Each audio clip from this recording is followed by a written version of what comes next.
দুই জনপ্রিয় মুখ সাবিনা নূর ও তাসনিয়া ফারিন। নাটক আর বিজ্ঞাপন দিয়ে বহু আগেই দর্শক হৃদয়ে জায়গা করে নিয়েছেন তারা।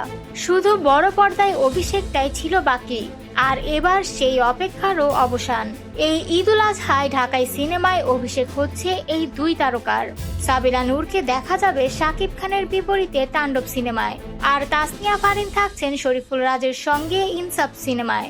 ইতোমধ্যেই দুই সিনেমার আইটেম গান প্রকাশ পেয়েছে। সাবিলাকে দেখা গেছে তাণ্ডবের লিচুর বাগান গানে, অন্যদিকে ফারিন হাজির হয়েছেন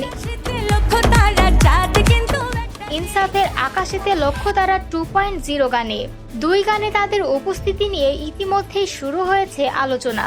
ভক্তদের মাঝে তৈরি হয়েছে আশার ঝলক। শুধু ভক্তরা নন, সহশিল্পীরাও রীতিমতো উচ্ছ্বসিত। সম্প্রতি অভিনেত্রী মেহজাবিন চৌধুরী এক ফেসবুক পোস্টে সাবিলা ও ফারিনের ছবি শেয়ার করে লিখেছেন, আমাদের সবচেয়ে প্রতিভাবান দুইজন অভিনেত্রী এই ঈদে দুইটি সিনেমাতে কাজ করছেন। এই সুন্দরীদের বড় পর্দায় দেখার জন্য আর অপেক্ষা করতে পারছি না। তবে সেই পোস্টেই এক নেটিজেন মন্তব্য করেন, তারা নায়িকা হিসেবে পারফেক্ট নয়। উক্ত মন্তব্য নজর এড়ায়নি মেহজাবিনের।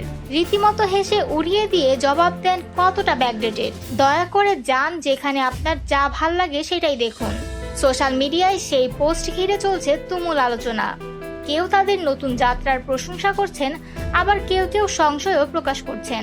তবে একটাই কথা, এই ঈদে বড় পর্দায় দুই নতুন মুখের অভিষেক নিয়ে কৌতূহল তুঙ্গে। বাকিটা সময়ই বলবে ছোট পর্দার এই তারকারা বড় পর্দায় কতটা জায়গা করে নিতে পারেন।